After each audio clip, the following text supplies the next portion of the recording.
Respeitável público, começando mais um Respeitável Cast. E hoje eu estou com ele que é professor, pesquisador, artista circense também, né? Artista circense também. Ele é um dos maiores pesquisadores da arte circense do Brasil. Você bota no Google aí, tá? Marco Bortoleto. Coloca no Google aí que você vai descobrir o currículo dele. Se eu começar a falar o currículo dele, vai dar 1h30 de podcast. Então, tá dando risada aqui, ó. Então, com vocês, Marco Bortoleto. Aplauso! Muito obrigado pelo convite, foi um prazer enorme, uma honra. Me deixa até nervoso, porque eu olhei as pessoas que você já entrevistou e não é pouca coisa não. Mas você Ô Marco, você é um cara que a gente tava mirando aqui, né, no podcast para trazer, né, porque você é um pesquisador, professor da Unicamp, da Faculdade de Campinas. Exatamente. Lá. Ele é um pesquisador do circo, conhecedor da arte circense, já trabalhou em escolas de circo na França, no Canadá, na Espanha, fala mais aí, em outros países, né? Em vários países, Suécia, Portugal, Inglaterra. Então ele conhece o circo pelo mundo. Então quem é de escola de circo, quem ama essa arte circense, tem que assistir esse episódio aqui, porque ele vai passar um pouco do conhecimento que ele tem na área do circo. Então a primeira pergunta que eu sempre faço. Você nasceu no circo? Não. Não nasceu no circo? Mas talvez eu tenha nascido com o espírito do circo. Ó, que legal. Essa é nova, hein? Porque eu não só gostava de frequentar quando criança, ainda que minha família nem era muito de ir ao circo, mas eu ia. Eu sempre dava um jeito. E quando eu fui me aproximando, depois eu vou contar melhor, foi uma coisa incrível, assim, uma paixão incrível. Então, o espírito estava lá, só tinha que descobrir. Pronto. Você sempre gostou do circo? Muito. Sempre gostou? Muito. E como foi esse primeiro contato, assim, com a arte circense? Eu acho que o grande primeiro contato foi isso, de espectador, de frequentar e frequentar tudo. Todos os tipos de formatos de circo. Desde, na época, né, os grandes circos que circulavam aqui pelo estado de São Paulo, mas também os pequenos artistas de praça. Eu era curioso por tudo isso. Mas o contato que transformou a minha relação com o circo foi entre 93 e 95. Eu estava terminando a minha carreira de atleta, eu fui ginasta durante 12 anos. Exato. Então eu tinha um domínio corporal acrobático bom, e eu comecei a encontrar bastantes artistas, sobretudo na região de Campinas, que estavam fazendo essa transição esporte, arte, começando a fazer escolas de circo, e de alguma forma ao encontrar essas pessoas, vi a possibilidade de aprender circo com eles e por que não ensinar um pouquinho da acrobacia que eu sabia. Da ginástica. E aí essa troca entre o que eu dominava e o que eles dominavam gerou um querer saber mais. E aí tudo começa. Aí começou. Uhum, e aí exatamente. Você descobriu o circo. Eu descobri o circo e eu vou dizer, acho que eu descobri as pessoas do circo. Né? Eu acho que, claro, o circo como linguagem, como arte, ele tem uma série de elementos, mas eu gosto muito das pessoas do circo. Mas eram pessoas que trabalhavam no circo de lona ou pessoas de grupos ali de Campinas? Primeiramente, pessoas de grupos de circo e, sobretudo, aquele grupo de pessoas que estavam constituindo aqui em São Paulo, que eram ex-alunos da Escola Picadeiro, que estavam construindo as primeiras companhias de circo aqui de São Paulo, Fratelli... deixa eu lembrar... Ai, meu Deus... Enfim, várias companhias, mas que transitavam pelas universidades, também fora. Mas imediatamente, ao conhecer esse grupo, me interessou conhecer os outros circenses. Quem era de família e trabalhava numa lona, quem fazia espetáculo na praça, quem tinha o seu pequeno espetáculo sozinho, mas circulava. Então, eu sempre tentei me relacionar com todos essas pessoas que, no final, todas elas constituem essa grande ideia do circo, né? Eu não me restringir a um grupo social específico. Particular. Eu acho que não dá certo. Não dá para pensar o circo sem pensar todo mundo que se conecta e cria essa rede enorme chamada circo. Porque existe muita coisa assim do pessoal falar, o circo tradicional, o circo contemporâneo, o pessoal que faz arte de rua. Então o que você falou agora é muito importante. Como é que é essa rede que você acha que o circo é uma coisa só? Há muito tempo, inclusive nos nossos estudos, eu diria, começou com uma impressão, hoje é uma constatação. A gente tem isso muito claro a partir de estudar o circo em profundidade, que O circo é esse conjunto de pessoas, e cada uma delas tem um papel, uma importância, uma relevância. Às vezes, aquele que atua numa praça, ele tem uma importância social de conectar com certas pessoas que não têm a chance de ir para outro tipo de... ou para o teatro, ou para a lona. O da lona tem uma outra relevância, que é de fazer uma circulação pelo interior, que em alguns formatos não vão. Ou seja, cada grupo, cada companhia, cada empresa de circo tem o seu papel. E, na minha perspectiva, o circo é o que ele é pela soma desses papéis, e não por um grupo único, exclusivo. Então, quando você volta na história, tem momentos na história que as companhias mambembes pequenas circulando eram mais importantes, outros momentos que as famílias tradicionais com suas lonas se tornaram muito relevantes. Hoje nós vivemos um momento onde pequenas companhias ou escolas têm uma relevância importante. Então, o distanciamento e olhar o circo como um fenômeno secular, grande, longo, vai mostrando que cada um em algum momento teve uma importância. Cada um teve o seu papel para a construção do nome circo. Exatamente. É isso. Então, olhar o circo é olhar todo mundo. E não existe essa diferença, né? E na minha perspectiva, não. A gente não pode olhar como uma diferença, né? O pessoal do circo de rua, circo contemporâneo, tradicional. Pois é. Eu acho que o pessoal, essa visão que você tá abrindo os olhos de muita gente, assim, falando isso, né? Então, essa perspectiva que você colocou de que o circo é uma coisa só. Não é fácil, né? Não é fácil. Uma das características da sociedade moderna é categorizar, separar e hierarquizar. Isso é um construto do pensamento moderno. Então, você cria categorias, você separa essas categorias e você fala, essa é melhor do que essa. Esse é o pensamento moderno. Então, nós somos fruto e vítima desse pensamento. Já o pensamento que escapa disso e, portanto, reconhece, olha, cada grupo tem a sua relevância e nenhum é mais importante do que o outro, mas todos são importantes, depende o que eu olhar, eu vou encontrar mais relevância num grupo, menos no outro. Esse olhar, ele é difícil, porque ele escapa desse modelo moderno, né? E eu diria, o circo é o que ele é, em virtude dessas grandes diferenças, mas ao mesmo tempo do que cada uma dessas categorias contribuiu, e ele só sobreviveu, né, por causa disso. Porque aquelas artes que foram mais categorizadas, elas têm muita dificuldade de existir, porque quando o mundo muda, as pessoas não conseguem. O circo sempre teve alguém que estava atuando de forma diferente, contribuindo de forma diferente. No final, o circo conseguiu aprender um pouco de cada. E isso fez com que ele seja muito maleável, flexível. Ele se adapta a tudo. Porque é o que a gente fala, que o circense, ele tem o poder de se reinventar muito fácil. Todo dia. Todo dia. Então é por isso, eu acho, né? Por eu acho que sim. Essa mecânica, né, Exatamente. De conseguir se reinventar. Por exemplo, na pandemia, a galera falou, não dá para fazer espetáculo, vamos fazer online, vamos botar os carros dentro do circo. E né? saiu. E saiu. E conseguiu fazer alguma coisa. Muita dificuldade, mas sim. Né, para poder se movimentar. É uma categoria artística, eu diria, aí englobando todo mundo, que por excelência tem que se reinventar. Eu sempre falo, nem todo mundo no circo mudou e nem todo mundo quer mudar.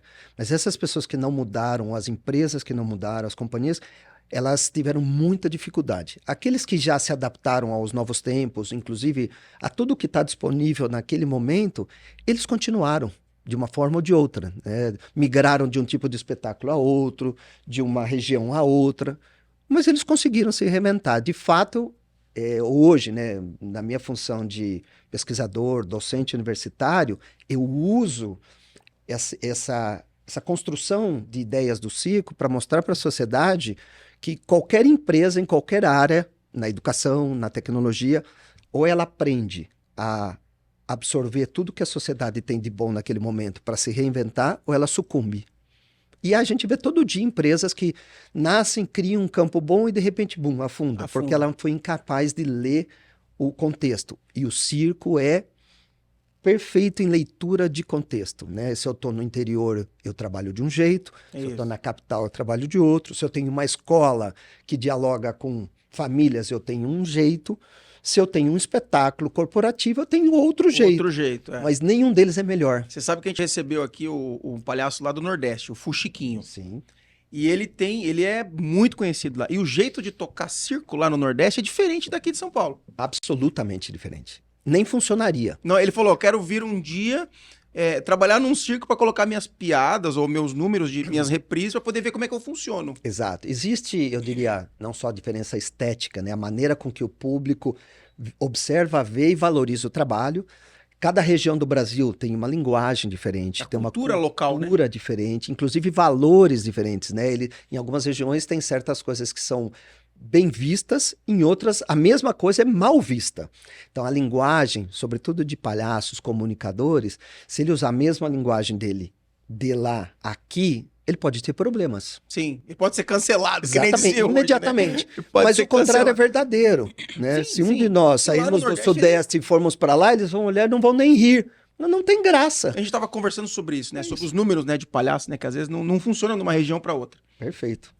Então, eu diria mais, números aéreos, acrobáticos, cada região tem uma história, né? Eles são, por exemplo, o Nordeste tem uma interação com o público muito forte. Então, se você fizer um número maravilhoso, mas que não interage com o público, não funciona. Não funciona. Não funciona, tem que olhar no olho, tem que brincar, tem que trazer o público para dentro. Colocar alguém no palco. Exatamente, é uma energia, ele espera, tem uma expectativa do público de estar dentro do show.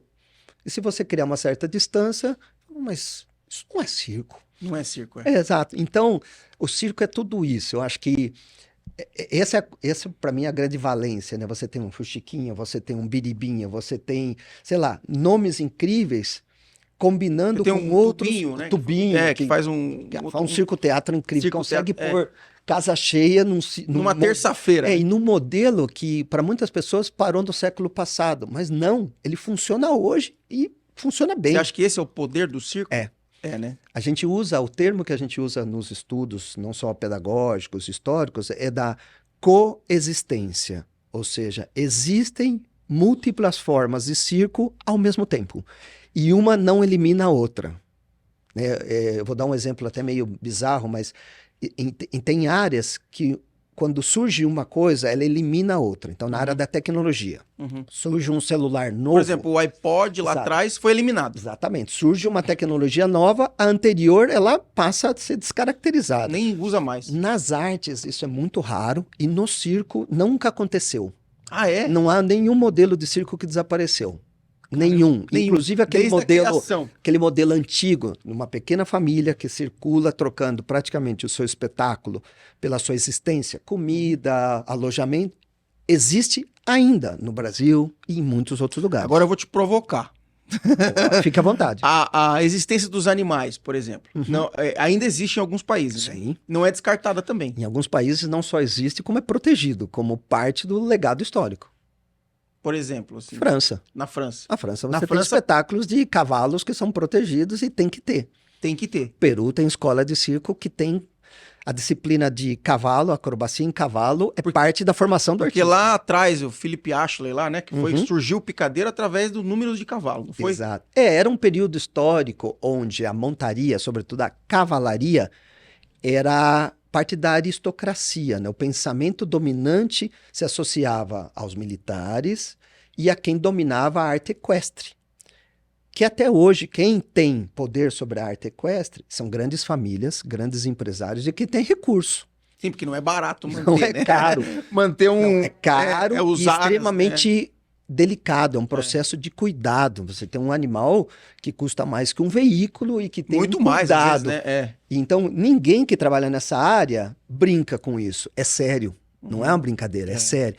Então, quando você vê surgindo uma forma de espetáculo e eles associam isso à cavalaria, isso imediatamente traz toda a atenção da alta casta. Isso valoriza o espetáculo. Então não foi casual. Aliás, nada é casual. Ao trazer esse tipo de manifestação para o espetáculo, ele atrai quem tem poder. Né? Até pouco tempo atrás, os grandes oligarcas, governantes, reis e rainhas frequentavam. Não é à toa que você tem em Mônaco o maior festival de circo. Você tem a família real dando apoio direto. Aos números, né? Com os cavalos. O festival existe graças à família real, que ainda mantém isso. Então você tinha, né, uma aproximação do espetáculo com as famílias dominantes. E isso não eu diria, casual. É um projeto de arte.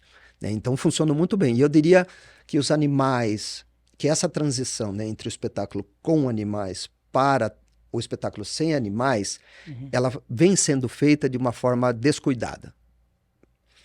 Ou seja, você não pode, no meu ponto de vista, simplesmente proibir. Todas as vezes que você passa de permitir para proibir de um dia para outro, você está maltratando todo mundo que está naquele ecossistema. À volta, né? Em volta, né? Não pode. Tem pessoas que deram a vida deles ali. Por isso que quando cessou, né, a história do animal no circo, muitos domadores, muitas pessoas Ficaram que sem viviam, trabalho. ficaram com depressão e outras o próprio coisas. Animal, né? O próprio animal, a gente né? sabe Que não sabia viver fora exatamente, do circo, né? Aquele animal, ele foi criado, às vezes até com segunda, terceira geração daquele Da família. animal, Tem elefante naquele que passou, contexto. né? Ele só conhece aquele contexto. Você não pode extrair ele de lá e colocar em outro. Como qualquer um de nós. Tira a gente do nosso contexto e põe num outro muito diferente. Todo mundo vai sofrer. Né? Quando alguém vai para outro país morar, sofre. Quando alguém sai de uma família, de um núcleo familiar e vai para outro, sofre. Sofre também. Agora, os animais não vão? Portanto, eu não tenho problemas em entender que a sociedade muda, os valores mudam, a ótica que a gente tem do tratamento de pessoas, de animais, vai mudando. Então, é mais ou menos esperado que a gente tenha um outro pensamento sobre o espetáculo, sobre a presença de animais em espetáculo. Ok, até aí tudo bem, mas tem que haver uma transição. Ela tem que ser respeitosa com quem está lá, com quem está fazendo, com o próprio animal.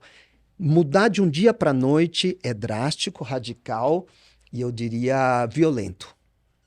E eu não concordo. Você acha que no Brasil ainda há espaço para volta? Por exemplo, existe uma discussão que vai entrar em pauta, que é essa história do cavalo, dos animais domésticos, a voltarem... porque tem show de cães, tem show de... E nos Estados Unidos tem show de cães, tem, né, feiras, né, que os cães fazem apresentações... Sim. Tem os shows equestres, né, de cavalo. Você acha que isso é possível ainda no Brasil? É um tema bem polêmico porque ele colide com um grupo social que vem defendendo a ideia de que animais não deveriam estar em nenhum tipo de atividade... Espetáculo, né? Livre, não livre, né? E convenhamos, né? O espetáculo, mas também o rodeio ou as competições de cachorros, o animal não está ali de forma livre. Não foi ele que acordou de manhã falando, não, hoje eu tô bem, eu vou correr, dar umas voltinhas. Ele tá porque as pessoas que estão em volta dele decidiram por ele. Então tem grupos sociais que não querem mais isso. E eu acho que eles têm um bom argumento.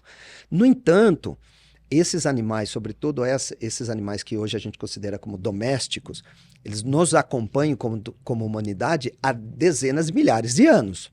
Então, para muitas pessoas, inclusive para algumas culturas, o cavalo, o cachorro, etc., eles fazem parte da construção, inclusive, do que nós nos reconhecemos como humanidade. E convivência também. Não dá para pensar o ser humano, em algumas culturas, sem o cavalo, sem o cachorro. Não dá. Portanto, ele vai falar, peraí, então, se o homem pode trabalhar, ainda que seja um trabalho que ele nem quis, mas ele precisa para sobreviver, porque esse animal não pode acompanhá-lo.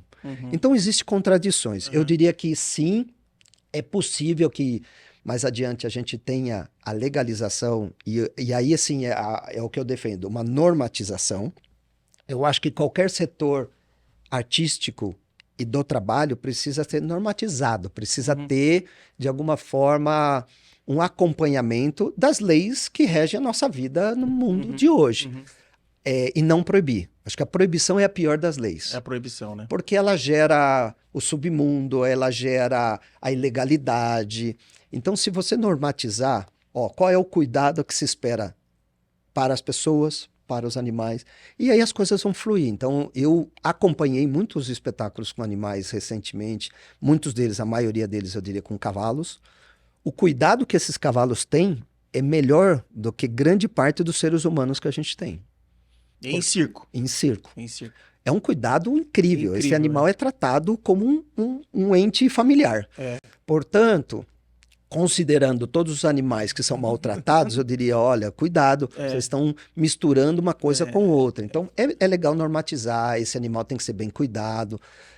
Mas sim, a gente tem acompanhado em muitos países o entendimento de que é possível um espetáculo normatizado e que o animal não esteja em sofrimento. Né? Então, até porque, e aí essa é a polêmica atual, a gente não pode ser nem demagogo nem hipócrita. Os animais estão fazendo atividades. Né? O rodeio é uma delas, corridas de cavalo, corridas de cachorro, etc, etc, etc. Tem Existem vários, N atividades que envolvem animais, desde a agricultura familiar até o espetáculo. Então, por que em alguns setores está tudo bem e no circo não? Qual é o argumento? Eis uma pergunta que fica no ar, né? Qual é o argumento que sustenta que pode ter um cavalo que corre e que, portanto, é treinado todos os dias para correr e, quando machuca, muitas vezes é sacrificado, o que o circo não vai fazer. Um cavalo de raça machucado, ele não vai morrer. Ele é sacrificado porque o custo de manutenção é alto.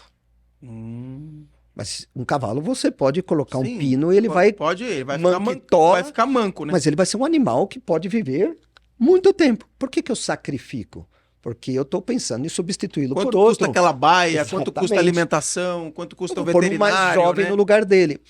No circo, se você tiver um animal de espetáculo, ainda que ele esteja numa condição não tão boa, você não vai sacrificá-lo. Porque ainda, nem que seja para olhá-lo, ele ainda é um bom animal para o espetáculo, né? Hoje, uma criança que vê um cavalo de grande porte, para a maioria de quem vive no contexto urbano, ele nunca viu. É um pecheirão. Um cavalo que tem 1,90 m de costas e 90 centímetros de lado. Quem nunca viu, fica assustado. Então, é um cavalo maravilhoso, ele é imponente, ele entra e você fala, que animal é esse? Tem muitos cavalos que eles usam para crianças com PCD, né? Para tratamento, né? Usam o cavalo para isso também, né? Então tem essa parte. Ecoterapia, né? Que não deixa de ser também um trabalho. Uma atividade. Com uso animal. Com uso animal, Então, por que em algumas atividades a gente usa uma lente e para outras outra? Esse é o grande problema na nossa sociedade, né? Ou seja, a lei, ela não trata os diferentes setores da sociedade com a mesma ótica. E isso, para mim, é um problema que a gente precisa superar. Todo mundo merece o mesmo. A gente chegou nesse assunto do animal porque a gente estava falando de se reinventar o circo, né? Mas como você se reinventou da ginástica? Qual foi o primeiro número que você fez no circo, que você lembra que você falou? Acrobacia. Eu sempre usei esse...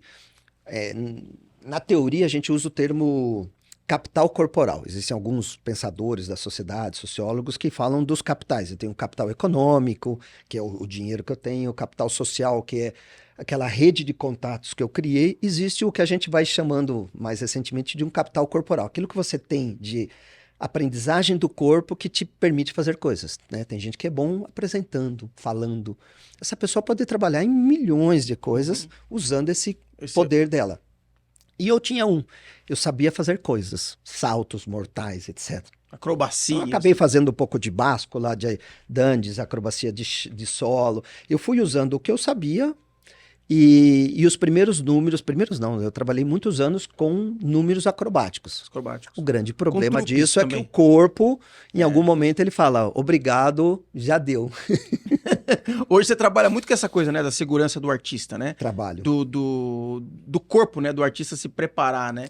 Para os espetáculos. Perfeito. Eu tive lá no Circo du Soleil, lá onde a gente estava conversando aqui nos bastidores, em Montreal, e lá eles têm um centro de recuperação, porque eu perguntei lá pro diretor de casting lá, qual que é a maior dor de vocês em relação aos artistas? Ele falou, acróbatas. Porque aqui é muito acróbata, machuca muito.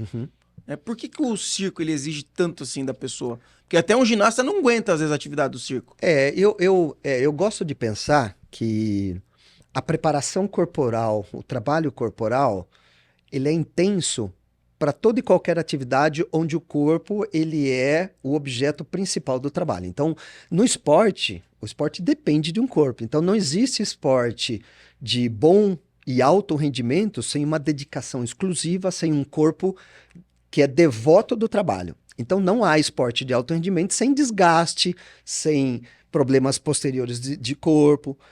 O problema não é isso. O problema é não saber isso. Quando você sabe, assume e cria toda uma compreensão, em que atividade eu estou me envolvendo, quais são as consequências e o que eu posso fazer para viver bem com isso, tá tudo bem. Quando eu transporto esse pensamento para as artes, é a mesma coisa. O circo, ele tem no corpo o seu eixo vertebral. É muito difícil alguém que trabalha com circo que não se envolveu corporalmente. E o corpo tem envelhecimento, desgaste. Quando a gente compreende, inclusive para uma criança, quer seja de uma família de circo, que entra numa escola e ela vai entendendo, olha onde eu estou me metendo. Eu estou me metendo num lugar onde o meu corpo precisa ser cuidado, bem preparado, acompanhado, para que eu possa exercer aquilo por mais tempo e melhor. Então, o meu trabalho hoje com esse conjunto enorme de pessoas, é tentar pensar, já que o corpo é essa centralidade e a gente precisa de corpos que sejam bem cuidados, bem preparados, o que a gente pode oferecer para uma pessoa aprender circo bem, preparar, ter consciência do seu corpo, do trabalho, ter consciência, inclusive, das lesões que vão aparecendo, de como eu identifico, cuido, para que ele possa exercer aquilo que ele decidiu. Se ele decidiu ser basculista, portor, é isso? Ok, eu vou te dar o melhor para você ser o melhor por mais tempo possível.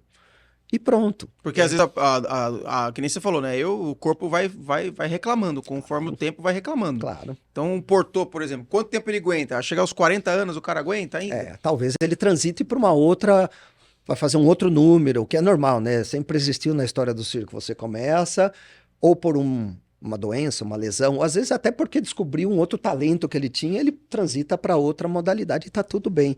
Mas eu com pesquisa ou com os meus alunos, eu sempre dou o que a gente chama de exemplos contrastantes, né? Eu vou para outra área para mostrar que o problema não está no circo. Quando a gente olha só o nosso buraco, a gente acaba cometendo erros. Quando eu olho outras áreas, os problemas também estão lá. Então vamos olhar uma área muito diferente. Executivos, autoexecutivos.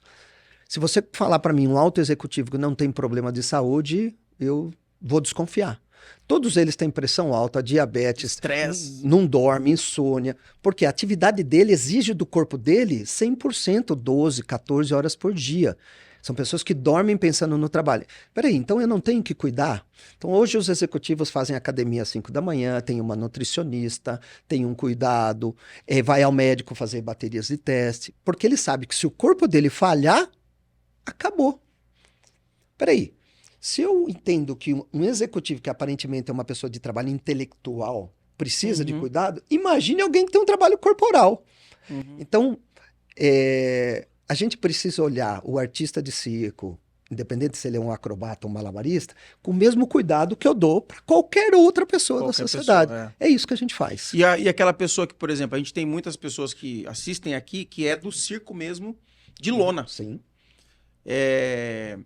E às vezes não tem esse conhecimento de preparar o corpo, de se cuidar. Qual que é a dica que você dá para essa galera do circo tradicional? Às vezes o cara tá com o circo lá, às vezes na cidade que não tem uma academia boa, às vezes ele paga a diária na academia para poder fortalecer o corpo, mas eles machucam também, né? Vamos lá.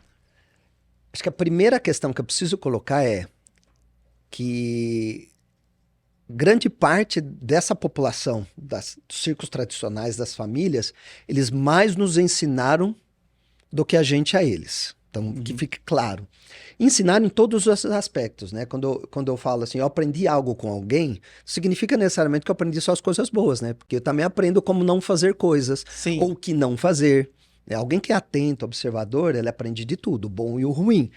Então, eu aprendi muito, muito mesmo, observando, me aproximando a todo esse conjunto de pessoas que constituíram o que a gente chama o circo familiar itinerante de lona. Portanto, eu aprendi coisas com eles que hoje eu transformo no meu discurso para qualquer tipo de artista, quer seja artistas que estão em companhias como o Circo do Soleil ou em pequenas companhias de bairro. Essas pessoas cuidam bem dos corpos dela, em geral. Grande parte dos artistas que itineram com seus circos estão itinerando há 30, 40, 50 anos. Alguém que não cuidou do corpo não sobrevive tudo isso. A gente tem a sensação, muitas vezes, de que eles são desleixados, isso. Mas é uma sensação, porque assim, ainda que possam ter comportamentos, hábitos que a gente diga... que não é igual uma pessoa não da deveria cidade, ser o hábito comum para uma pessoa que usa o corpo dele todos os dias, mas eles têm certos cuidados que permitiram eles trabalharem 30, 40 anos. Se você olhar hoje para o que é o mundo do trabalho, alguém que conseguiu exercer um ofício 30, 40 anos, você conta na mão as profissões. A maioria sucumbiu antes. Não consegue. Trabalha 15 anos, está no limite, muda de profissão. A maior parte dessa comunidade trabalhou mais que 30, 40 anos. E tem gente trabalhando há muito mais.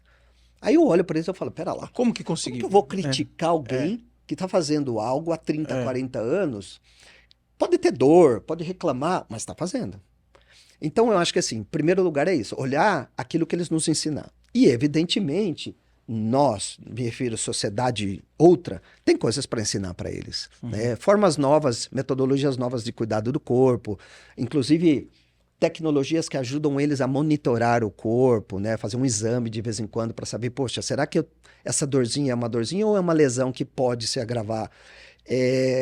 Hoje eu trabalho para que todo mundo tenha, se possível, as mesmas oportunidades. Então, uma pessoa que mora na cidade, ela pode fazer uma ressonância com alguma facilidade.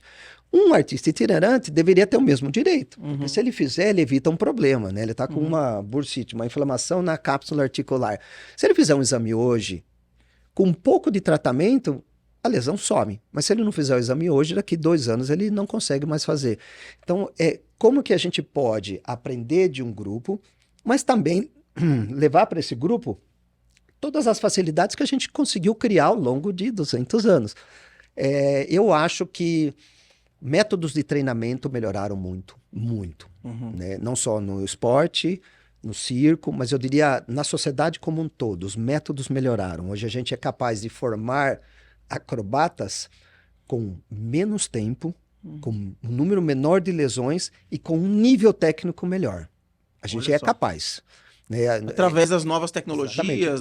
Modo de configurar o treinamento, a intensidade, a quantidade de repetições, a carga que ele tem que fazer, inclusive a forma de aprender. Né? Formas mais otimizadas de aprendizagem diminui o tempo. Quando eu aprendo em menos tempo, eu me gasto menos. Né? Eu tenho um desgaste menor. Então, você encurta, né? Exatamente. Eu consigo formar um atleta em menos tempo, então eu consigo formar um artista também em menos tempo. Como a gente atrai, né? A mesma coisa, sei lá, a Fórmula 1 desenvolveu tecnologias que fizeram os carros mais seguros. Pouco a pouco, essas tecnologias foram incorporadas aos nossos carros. Né? Quem dirige um carro moderno não quer dirigir um carro dos anos 60 mais, porque as facilidades são outras. A gente falou isso no caminho para cá. Eu pego um carro que a dirigibilidade dele é infinitamente melhor do que o anterior. Você quer voltar? Não. O treinamento é a mesma coisa, os métodos melhoraram. Eu consigo prover uma sistemática de trabalho que ao final ele vai ser um melhor artista gastando metade da energia.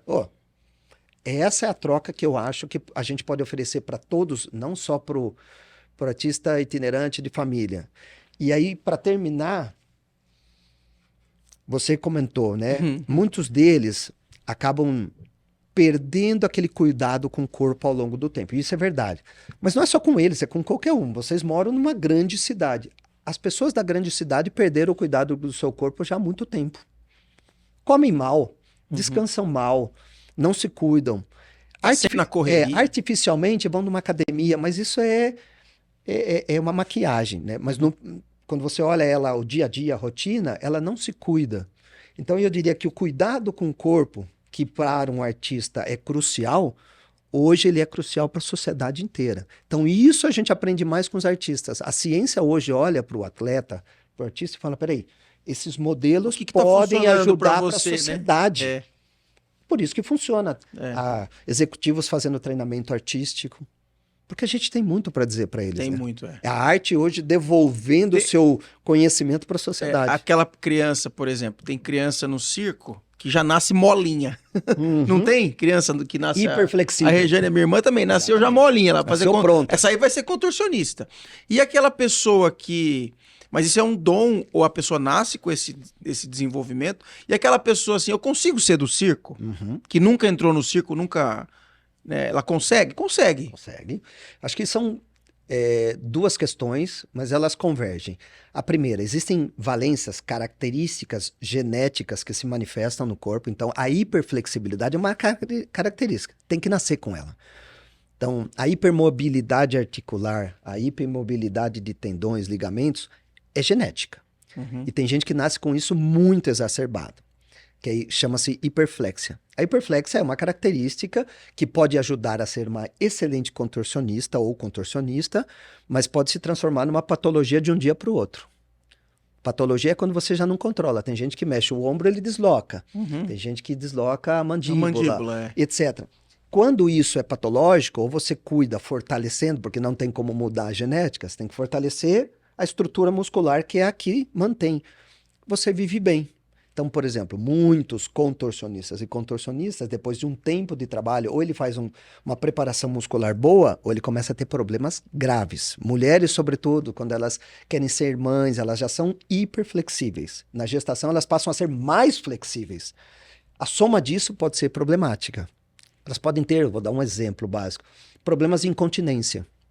A incontinência para mulheres hiperflexíveis é muito mais alta do que para as que não são. Olha só. Se ela não fizer um trabalho muscular de assoalho pélvico, etc., ela vai ter problemas de usar uma fralda com 50 anos.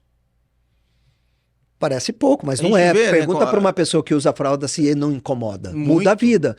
Então, se você fizer um bom trabalho e assessorar, ela não vai precisar. Olha que bacana, a ciência já sabe como fazer isso. Isso serve para qualquer mulher, não só para artista. Para qualquer mulher. E aí a outra parte da sua pergunta foi, qualquer um pode? Eu diria, hoje sim. No passado eu teria dúvidas porque era muito mais difícil de acessar o conhecimento. Às vezes a pessoa fala, eu não tenho, como é que fala? Eu não tenho coordenação para fazer um tecido, porque as meninas querem subir no tecido, Exatamente. na lira.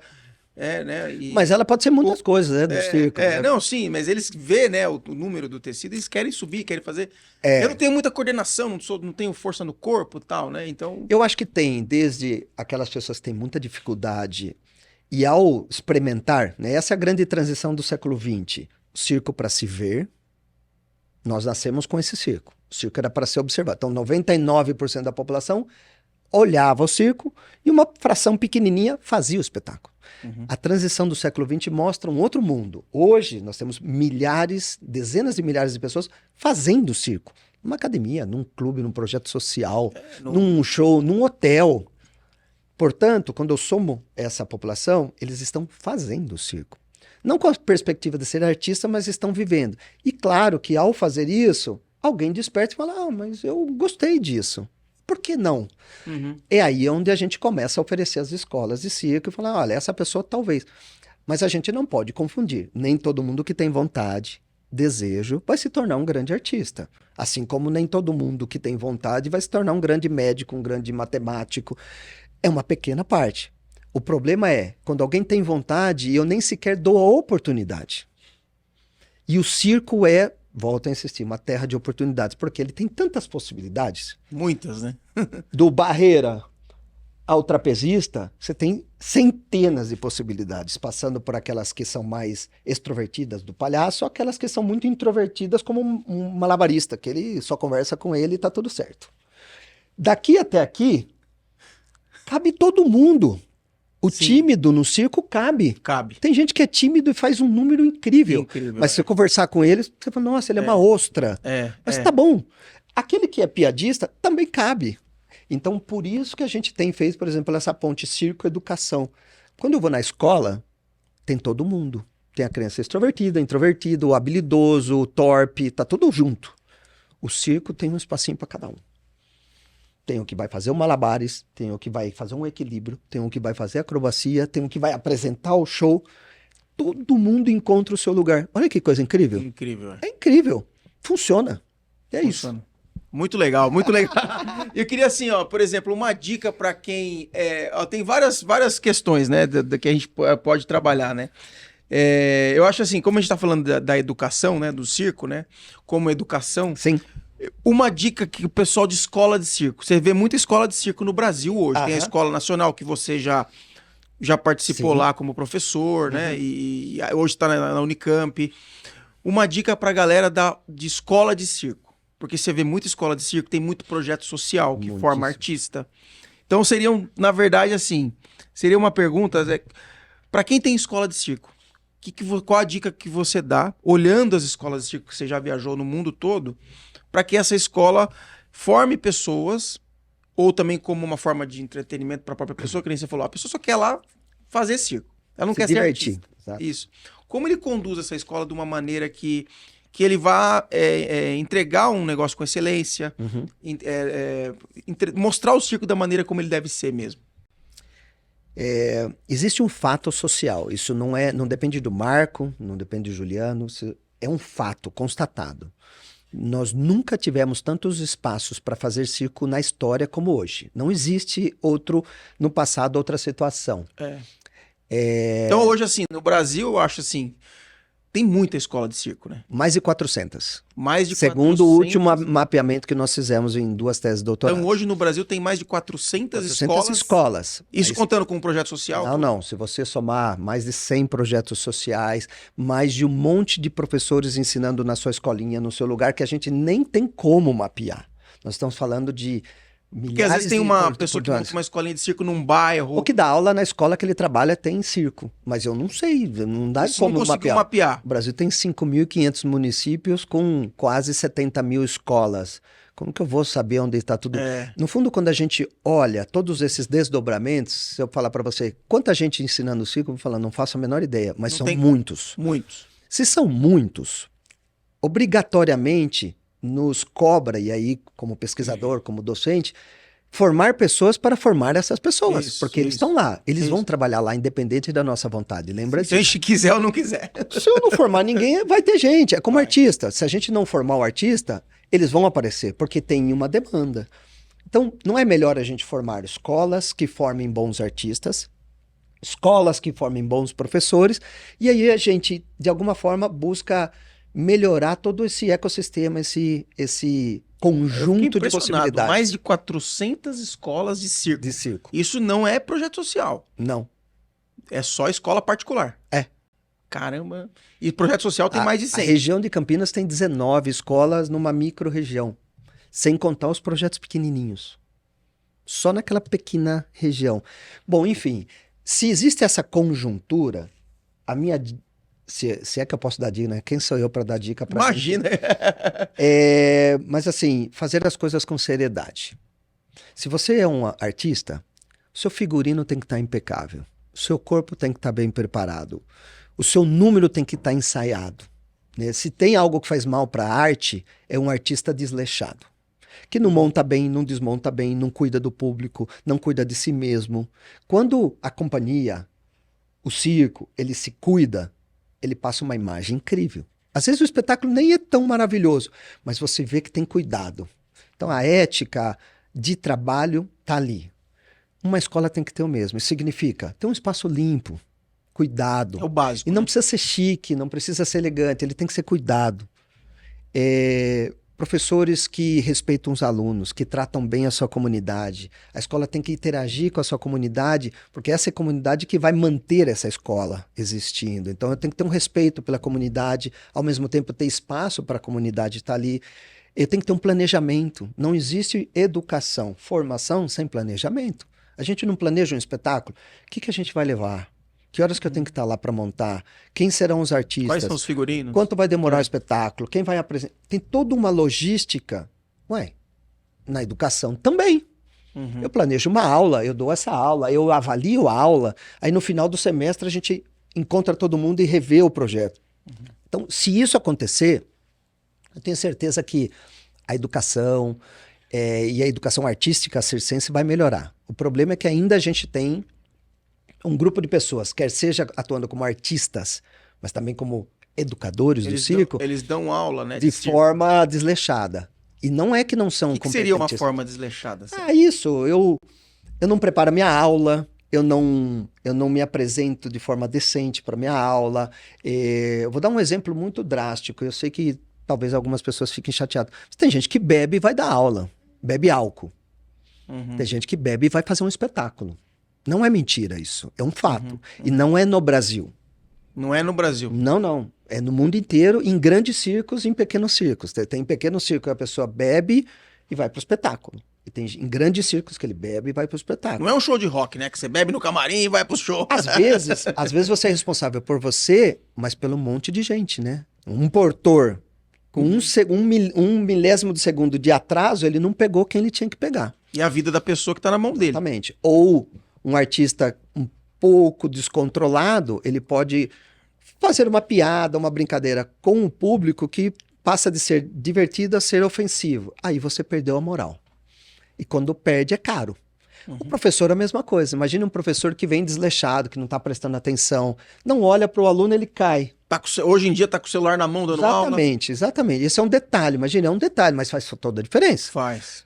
Um aluno machucado, você perde às vezes 10 anos de confiança da sua comunidade. Você trabalhou 10 anos para fazer tudo bonitinho. Olha só. Cai alguém, aí ninguém vai olhar os 10 anos que deu certo. Vai falar assim, eles são descuidados. Ou o colchão não estava lá. Tudo que você fez de bom não valeu de nada. Exatamente.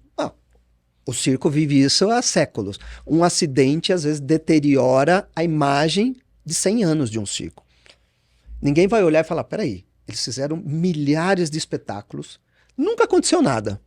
Agora aconteceu uma eventualidade. Vamos analisar com um merecido cuidado. Numa escola, a mesma coisa. Por isso que o rigor, o cuidado precisa estar ali todos os dias.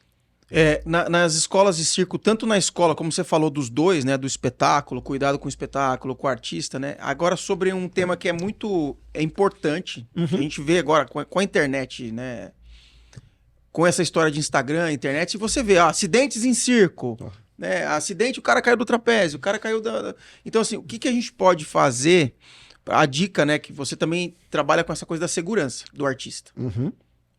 Dos equipamentos. Você estava comentando ali que a sua filha faz trapézio, você falou, olha o equipamento, independente de quem seja, vai lá e examina. Exatamente. O que pode servir, por exemplo, de dica assim, para os artistas, para os professores, tanto para a escola de circo, que trabalha muito com aéreo hoje em dia, tem trapézio, lira, né, tudo, né? É uma moda, né? É uma moda. É. E às vezes a pessoa faz mais para ir lá tirar uma foto, ficar bonita, né? Exatamente. Sair no Instagram. E sair no Instagram, né? Essas aulas de circo mais particulares.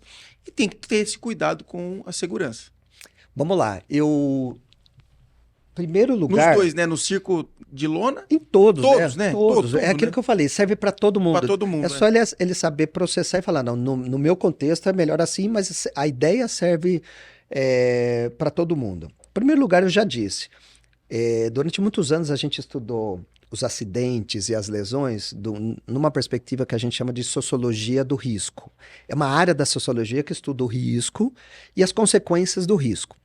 O risco você tem 3 tipos básicos. O primeiro é o risco econômico, quando você tem um problema, um acidente, e o impacto econômico pode até acabar com o seu negócio. Aí você tem o risco estético ou poético, que é quando um espetáculo não vai bem, ou quando alguém sofre um acidente, ou quando você tem uma lesão e não pode fazer muito bem, a qualidade do seu espetáculo não é boa. Então as pessoas passam, aquele show tá meio decadente, ou aquele artista, eu tô notando que ele não tá muito bem. E o terceiro aspecto do risco, que é o que eu trabalho mais, é o que tem a ver com a integridade da saúde da pessoa e das pessoas que estão em volta, né? Depende do trapézio, se eu cair, eu machuco o público. Não só eu, não só o você, colega que está embaixo. É. Portanto, essa é a terceira dimensão que a gente estuda. E toda vez que a gente estuda esse risco, que expõe a integridade de uma pessoa, em todo o seu emocional, física, mental, a gente percebe que não existe problema, lesão, acidente por causa de um fator. Sempre é um conjunto. Sempre é o descuidado que você teve, o descuidado que você teve com o equipamento, ou o descuidado das pessoas que estão em volta de não terem alertado para alguma coisa. É um conjunto de fatores que sempre resulta numa lesão ou num acidente. Então não dá para falar assim, a culpa foi dele, ou foi isso. Não, foram muitas coisas. Então tenha cuidado para olhar o que está acontecendo. Se na minha companhia as pessoas estão machucando recorrentemente o joelho, né? Isso é um caso do Soleil, por exemplo. Báscula machuca joelho. O joelho. Inevitável. Se eu sei que isso acontece, o que eu faço? Me antecipo, uma preparação física específica, um descanso maior, um trabalho pós-espetáculo. Eu começo a operar para minimizar aquilo. Então, o nosso trabalho é isso, é tentar entender que tipo de acidente acontece, que tipo de lesões são recorrentes e o que eu posso fazer para que eles não tenham mais, ou evitem o acidente ou minimizem o impacto da lesão. Por incrível que pareça, na maior parte dos casos são ações muito simples. Desde o descanso certo, dormir a quantidade de horas, se alimentar bem, respeitar o seu corpo. Então, se naquele dia você perceber meu corpo não está bem, é melhor não fazer. E no circo, em geral, a gente tem a ideia, não, tem que fazer. Tem que fazer. Independente Deu se o horário você... do espetáculo, tem que ir lá. Exatamente. Então, para quem conduz um ônibus, para quem pilota um avião, se você não tiver em condições, não faça. O artista tem que ser a mesma coisa. Entendeu? Então, a gente tenta fazer isso e eu diria, para quem vai numa academia, quer seja para ficar mais bonito, mais forte, ou para se divertir, ou pensando em ser artista, os cuidados são os mesmos. O colchão tem que estar lá. Não importa a idade, o conhecimento. Se você não tiver o colchão no lugar certo e o colchão certo, o impacto, cair, nós vamos cair. É inerente ao circo e o acidente é inerente ao ser humano. Nós falhamos. Nós não estamos bem todo dia e não somos as mesmas pessoas todo dia. Se eu sei que um dia a gente vai falhar, põe um colchão. Põe o colchão. E põe o colchão certo, no lugar certo. Então, marcar o chão. Olha, eu tenho uma escola, eu marco o chão, nesse espaço tem que estar o colchão.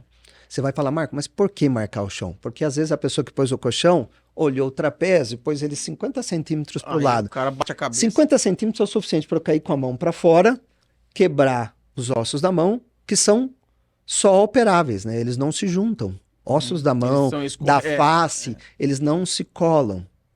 Eles precisam de um fio de aço, de um parafuso. É uma operação que você ganhou. Se o colchão tivesse ali, era só bater a mão, não aconteceu nada. É esse o nosso trabalho. Como conscientizar o amador, o profissional, que pequenos detalhes mudam a sua vida. Pequenos detalhes. E a segurança dos equipamentos, por exemplo, que é uma coisa que às vezes estoura o cabo, o cara caiu tá fazendo uma faixa, força capilar. Exato. Teve um acidente muito famoso lá no Ringley, né? Que caiu as meninas, que tinham brasileiras também, né? Exato. Da força capilar, acho que eram 8 meninas que caíram. Então... nós temos... Imagina, uma estrutura que o Ringley tinha. Sim. Centenas de técnicos ali para montar o aparelho. E aconteceu o acidente. Os acidentes acontecem nas grandes companhias, nas pequenas e nas minúsculas. Então, é lógico que os acidentes das grandes são mais vistosos, saem no jornal, ficam falando durante décadas. Esse acidente em particular, inclusive, foi, lógico, ele foi para a justiça, por conta de indenizações, etc. E ele tem um documento, um dossiê que analisa o acidente. Por que aquela ancoragem não resistiu? Qual era o defeito da ancoragem? Quem errou?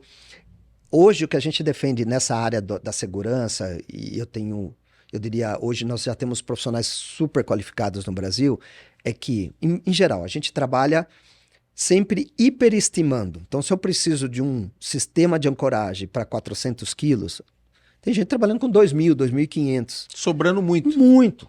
Porque financeiramente não é muito diferente. O que eu não posso é não estimar o quanto eu preciso e por qualquer coisa. Quando eu estimo e ponho o melhor equipamento, a chance disso vir a romper é muito baixa. Mas aí eu tenho o segundo, eu ponho uma rede, eu ponho um colchão. Ou seja, eu sempre tenho redundância. O problema é quando a pessoa nem a primeira é boa e a segunda não existe. Aí as chances de acidente são graves. Mas a gente tem melhorado muito. Eu diria que o passo fundamental tem sido comunicação e informação. Acesso a equipamentos melhores, cordas, mosquetões, trava-quedas, enfim, a gente tem melhorado. Acesso a instrumentos melhores. E talvez o último passo que falta, esse nós não chegamos lá, que é equipamentos certificados. Nós não temos, né? O circo vive há 250 anos, fundamentalmente de equipamentos artesanais. Cada artista produz o seu, cada companhia o seu, e tem aqueles mestres e os mosquetão compra de pessoal que faz rapel, essas coisas. Ou de cavalaria, né? Quando a gente produz artesanalmente, isso não é um problema, porque tem material artesanal que é melhor do que o industrializado. O problema é que eu preciso garantir a qualidade. Hoje, a gente não tem como garantir de todas essas pessoas. Portanto, equipamentos certificados, um mosquetão que foi testado, uma corda que foi testada, ela me leva para um patamar daquilo que eu sei o quanto aguenta. Se eu usar dentro daquilo, ok. Agora, um equipamento que a pessoa fala, aguenta. Você fala, aguenta quanto? Não faço ideia, nunca testei. Então, nós temos, por exemplo, na Unicamp, a gente vem fazendo recorrentemente parcerias com a Faculdade de Engenharia Mecânica para testar corda, testar tecidos. Eu sempre falo, o Brasil tem milhares de pessoas que sobem todo dia num tecido. Você perguntar, quanto aguenta? Ninguém sabe. Ninguém sabe porque o tecido não foi feito para aquilo. Quanto aguenta o tecido? Boa pergunta. Olha, é uma boa pergunta, mas assim, eu posso afirmar com tranquilidade. O tecido é a liganete, né? Os que menos aguentam 600 quilos. Os 600. Que mais aguentam 1.200. É o liganete mesmo? Liganete é uma... Na verdade, liganete nem existe, né? É um nome popular. É uma mistura entre cotton, algodão e elastano. Qual é o grande problema? Que não existe estándar. Então, quando você compra tecido, esse ano ele tem 5% de elastano, ano que vem tem 4%, e a Depende maioria da são importados. Daí, exato. E não foi feito pro tecido Ele foi aéreo. feito para roupa. Pra roupa. E para roupa, se ele tem 4,5 ou 5 de elastano, qual é a diferença? Nenhuma. Ele vai fazer igual. Para nós faz muita diferença. Alguém que treina num tecido com 8% e pega um de 12%, ele se mata, porque ele vai muito mais para baixo. Se ele calculou mal, ele bate no chão. Então, quando a gente olha isso, então a gente faz testes e fala, olha, no teste, um tecido de elastano com essas medidas, com 3%, ele resiste a isso. Então, eu tenho como falar para a pessoa, se você comprar assim, ele vai resistir a isso. Mas está bem no início, a mesma coisa com uma corda, com alma. Enfim, a gente vem testando e, sobretudo, a gente vem tentando desenvolver equipamentos, perna de pau, rola-rola, enfim, que sejam mais próximos à nossa realidade como sociedade. É difícil você achar um rola-rola hoje pra comprar um... E quando acha, ele foi feito assim, Pra fez. fazer um tubo, né? Um fez. cano, né? Fez. Como você fez? Ah, eu achei que era assim. Achou? Peraí, vai subir alguém aqui. Esse alguém pode cair, pode... Bater a cabeça. Exatamente. É. Esse equipamento tem que ser feito com garantia que ele não vai quebrar, que ele não vai isso. Então a gente tem trabalhado, inclusive a gente já conseguiu, com parcerias com universidades da Espanha, com o grupo do Canadá, patentear, mas não no sentido de proteger, mas no sentido de criar uma tecnologia e falar, gente, tá feita, usem, melhorem, não andem mais com o carro do século passado, já tem um melhor. Já tem coisa melhor. E claro, acreditando que outros virão e farão coisas melhores, né? Quando a gente faz um avanço, a gente sempre imagina que vai vir alguém que vai melhorar, né? Nunca é, o nosso é o melhor. Não, o nosso é o que a gente conseguiu. Mas temos feito avanços bem bacanas, eu diria, inclusive na maioria dos casos, como ele é produzido na Unicamp, que é uma universidade pública, a consequência, o resultado, ele é público. Então, a maioria dessas patentes, elas estão liberadas. A pessoa pode descarregar, pegar o modelo e usar. Não tem Legal. problema nenhum. Você faz testes lá com equipamentos, é Muitos. isso? Se quiser alguém, como é que faz para o pessoal de circo querer... A maioria dos testes hoje com corda e, portanto, com trapézio, eles não são estandarizados, né? Nós não temos um standard da BNT ou de nenhuma agência Não tá que fala o protocolado, teste tem né? que ser Tipo, assim. Exato, como cinto de segurança, tem um teste. Se não passar, não pode. E se alguém quiser ir lá, por exemplo, na universidade, conversar com você... Estamos lá todos os dias, 365 dias Para por ver ano. equipamento, para Exatamente. melhorar, para Ver o que a gente tem feito, inclusive a gente encoraja, vai lá ver para você entender, né? Você trabalha, é o seu ofício, vai entender melhor. Sim. Inclusive, quer apoiar um teste, a gente faz junto, a gente tenta, usa todo esse know-how que foi construído para benefício da sociedade, é um pouco isso. Ô Marco, uma das preocupações às vezes uma das dores, né, dos donos de circo é, gente, não tem mais artista. O pessoal fala, não tem mais um número de percha, não tem mais um número de circo de quadrante, não tem mais um número, sabe assim, esses números mais tradicional. Perfeito. Antigamente, né? Agora só tem o pessoal fazendo isso, que o pessoal de dono de circo que veio falar aqui. Só tem bambolê, só tem isso, só tem aquilo. Cadê os artistas de circo que faziam aqueles números mais elaborados? Você que, né, depois você pode até contar um pouquinho da sua parceria com o Circo do Soleil, que você, né? Mas o que tá faltando, né, pra ter mais gente, né? Porque tem 400 escolas de circo. Então a conta não tá fechando. Não, mas eu acho que eles têm, em grande medida, razão. Algumas práticas, modalidades de circo, que elas não só diminuíram, em alguns casos elas desapareceram. Veja, isso faz parte da sociedade que a gente está. Quantas pessoas hoje querem fazer tarefas que são extremamente duras, com um risco enorme e com uma chance de dar certo pequena?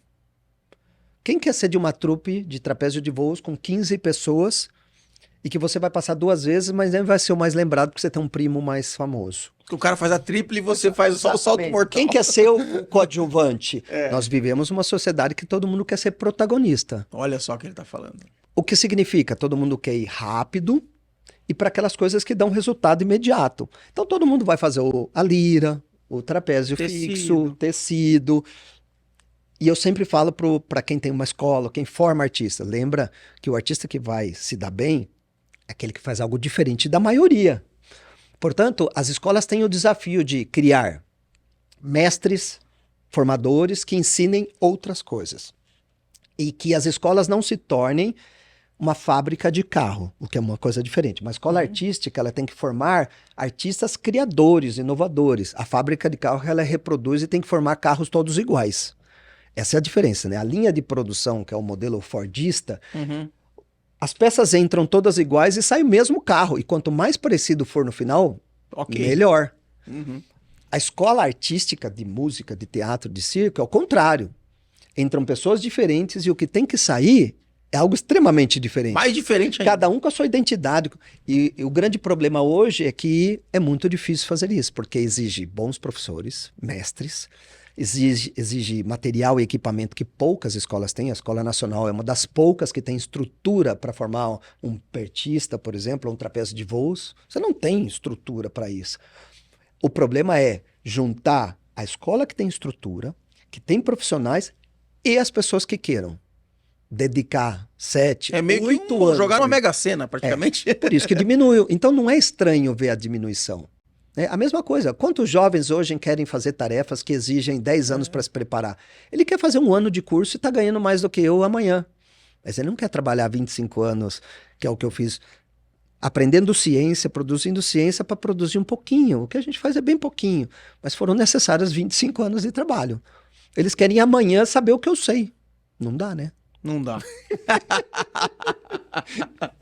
Não dá, Então, não. por isso que tá faltando artista no mercado. Eu acho que O sim. pessoal tem que gostar da dificuldade. Tem que gostar muito. E tem que aceitar que não é para amanhã.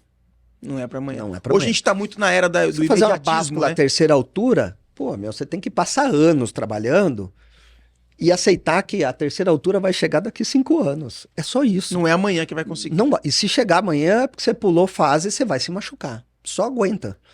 É isso, entendeu? Não dá para ser piloto de Fórmula 1 sem passar pelo kart. Muito bem. Vou só. Mais uma pergunta antes das perguntas, que nós temos perguntas do respeitável público. Essa parceria que você tem com. Que você falou para mim que você já participou de escolas na França. Fala um pouquinho dessa parceria que você tem internacional. Vamos lá. Quando eu fui fazer o doutorado, eu morei na Espanha durante muito tempo e consegui circular com muitas companhias de circo pela Europa. E eu tive a oportunidade de trabalhar como professor de acrobacia na escola Rogério Rivel, em Barcelona, durante 5 anos. E aí acaba criando uma rede de possibilidades. E a partir disso eu consegui trabalhar em escolas em Portugal, na França, Escola na de Suécia. circo. Escola de circo, escolas nacionais de circo. Quer seja pontualmente indo lá para fazer um trabalho de uma temporada, ou colaborando como um consultor com o Canadá, etc., na Argentina, etc. E hoje eu frequento essas escolas o máximo que eu posso, porque cada uma tem uma característica, cada uma tem um conhecimento que a outra não tem. Então, eu tento como ser aquela pessoa que transita, puxa tudo e oferece depois para os outros, né? E traz aqui pro Brasil. Exatamente, né? e traz para cá. Então, a gente ajudou no passado a rever o currículo da Escola Nacional. Sempre que possível, nós participamos de atividades na Escola Nacional, tentando de alguma forma, peraí, como que eu posso trazer isso que eu aprendi em vários lugares para o nosso Brasil, que é o grande interesse da nossa parte. E tem funcionado, mas ao mesmo tempo é verdade que o Brasil também tem levado muita coisa Pra lá. muito. E essa parceria que você tem com o Soleil também. Também É faz de pesquisa. parte, faz parte. Eu comecei muitos anos atrás ajudando no casting, né, nas audições, na localização de acrobatas. Então eu trabalhei fazendo audições na Espanha, na Suécia, em vários lugares. Aí quando eu volto para o Brasil, eu ajudo nesse processo e ajudei, quero ficar feliz com isso, muitos bons artistas aqui se tornarem artistas do Soleil. Mas nos últimos anos eu me dediquei mais à pesquisa. Então eu faço parte de um grupo de pesquisa do Canadá, que é localizado na Escola Nacional do Canadá, que fica em frente ao Soleil. E nós temos várias parcerias que vai desde o monitoramento de lesões, até mesmo a preparação, que a gente chama de preparação a longo prazo, como preparar um artista para ele perdurar 8, 10 anos fazendo aquele número com aquela qualidade. Então nós temos múltiplos projetos com o Soleil. Esse grupo tem desde teste de resistência de báscula, enfim, vários tipos de pesquisa para tentar otimizar a arte. Legal. Muito bem. Agora temos mais perguntas aí pro Marco? Vamos lá? Vamos lá, faz a pergunta aí. A primeira pergunta sobre... Você viajou vários países, escolas de circo, circos, né? Itinerantes. E o que você acha? Que aqui no Brasil o circo é mais valorizado? Ou lá fora eles valorizam mais a arte circense, tanto em escolas quanto em circos? Depende do país. Em alguns países, o circo caiu num certo preconceito de estar atrelado a um tipo de grupo social, ou até mesmo atrelado a um tipo de arte retrógrada. Então, em alguns países, a palavra circo ela é uma palavra difícil, né? O Japão, por exemplo, tem uma grande dificuldade. Eles associam o circo com parte da máfia yakuza do Japão. Então, a palavra circo no Japão não é muito bem vista. Não é bem visto. Eles usam A gente outras não vê palavras. muito circo no Japão. Eles usam outras palavras. Inclusive, as companhias contemporâneas usam outros termos para não se associar. Então, varia muito de cultura para cultura. Por outro lado, existem países onde o circo é notadamente uma arte excelente. A França é um bom exemplo. A gente tem vários outros países onde você fala, eu sou artista de circo, ele te olha como se fosse um artista do teatro, da música lírica, da ópera, lírica, né, da ópera. Ele fala, que bacana. Eu diria que o Brasil vem melhorando muito, as escolas, os projetos sociais e a qualidade dos espetáculos determina isso. Quanto mais qualidade de espetáculo e mais qualidade em todos os âmbitos do circo, melhor a sociedade reconhece. Mas a gente tem hoje parte da classe AAA do Brasil frequentando espetáculos, pedindo para ter circo na escola do filho. Olha que coisa incrível. A gente faz muito evento, né? Então a gente Eventos corporativos nas melhores empresas e corporações pedindo circo. Eles não estão pedindo outra coisa, eles querem circo. Acho que essa coisa que o público brasileiro tem o preconceito com o circo já mudou. Muito. Já mudou. Em grande parte. Eu acho que Porque sempre tem um mais resquício. de 600 circos no Brasil? Tem, circulando por todos os lugares. Por todos os lugares. Tem 5 mil municípios? Exatamente. Faz a conta. Cada 4, 5 municípios tem um circo. Os dados mais frios, né, não só do censo, mostram que é provavelmente a linguagem artística que alcança mais municípios no Brasil. Mais que o teatro, mais que a dança, mais que a música. Mais que a música. Porque normalmente o circo leva também a música, né? Então, Leva quer dizer, a junto. música chegou, mas ela chegou como parte do espetáculo. Então, o circo, ele tem essa capilaridade de chegar naquela vila do interior, mas também na grande capital. É muito legal, né? Legal. Mais uma pergunta? E tem alguma situação ou algo que você vivenciou ou só presenciou que te tocou em circo ou em escola de circo? Alguma história? Bom, retomando a história do preconceito, né?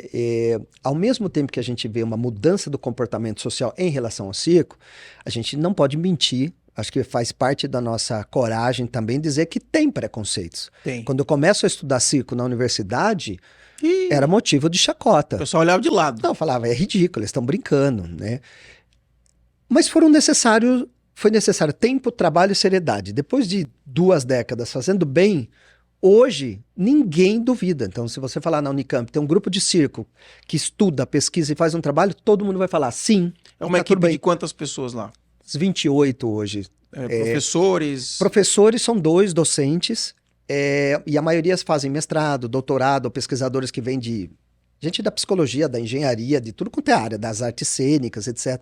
Mas é um grupo grande. Mas assim, a respeitabilidade hoje é inegável. Ninguém contesta o nosso trabalho. Mas é necessário tempo, né? Calma, não adianta querer o respeito amanhã. Então, sim, tem preconceito. O circo ainda tem muito preconceito na sociedade, na classe política, até mesmo na ciência. Mas a gente vem trabalhando para minimizar. E coisas que eu experimentei, eu diria... O que mais chama atenção para mim do circo hoje e que me alegra, primeiro, é que a diversidade torna o circo o que ele é. O circo não quer e não pretende ser homogêneo, ou seja, todo mundo fazendo a mesma coisa, porque não vai funcionar.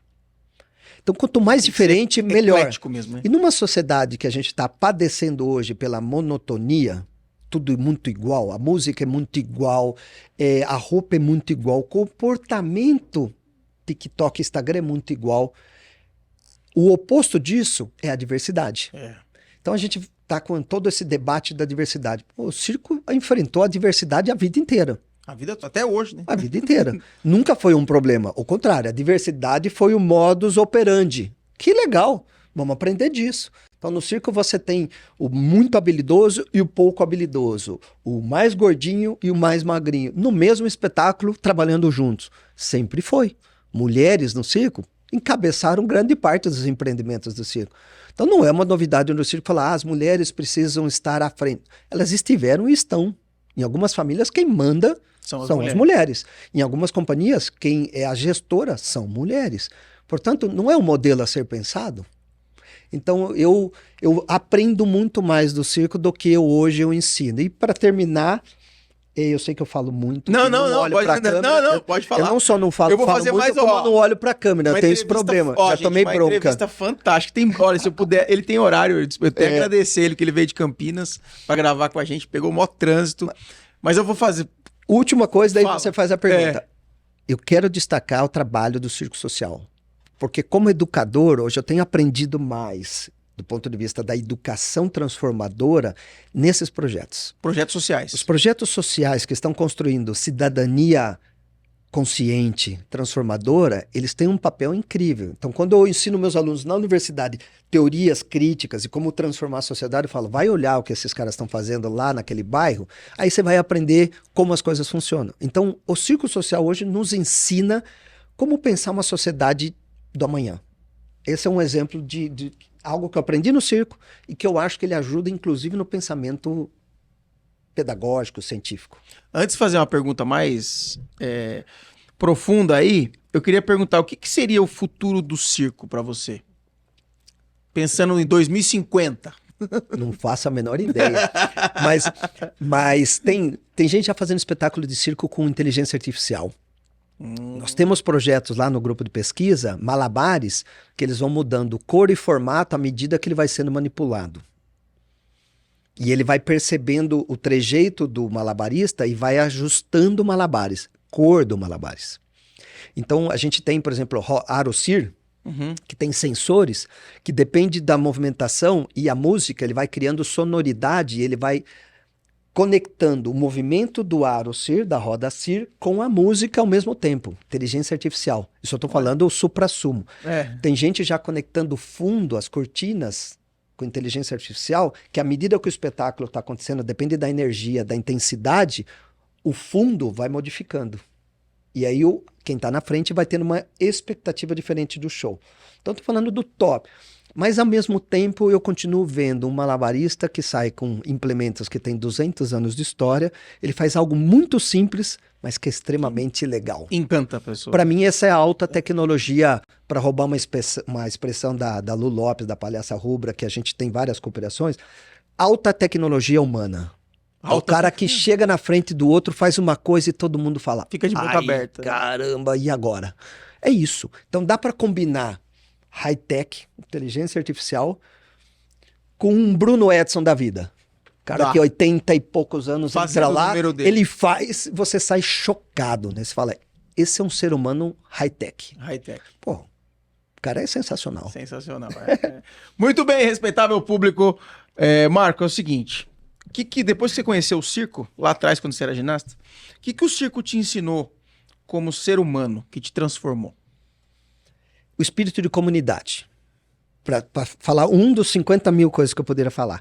O fato de as pessoas se ajudarem na desgraça, mas também na parte boa, não estou falando que todo mundo se ajuda, nem que todo circo se ajuda, muito menos que o circo é o lugar há controvérsia. Maravilhoso dos anjinhos. Não, há muita briga, há muita disputa, até porque convive num contexto e disputam um contexto, mas tem muito trabalho comunitário. Às vezes, famílias que não se conhecem se ajudam quando cai o circo de alguém, emprestam um caminhão para alguém. Companhias que, olha, eu estou precisando de um artista porque o meu... Peraí, a gente soluciona. Então, esse espírito comunitário onde todo mundo, de alguma forma, pode contribuir para o bem de todos, é muito bacana. Legal. Muito bem, respeitável público. Conversei aqui com o Marco Bortoleto. Ó, dá um Google no nome dele, você vai ver tudo que ele faz. O cara é mestre em circo aqui, viu? Como é que é a frase que você fez no começo? não nasci no circo, mas... Nasci com o espírito do circo.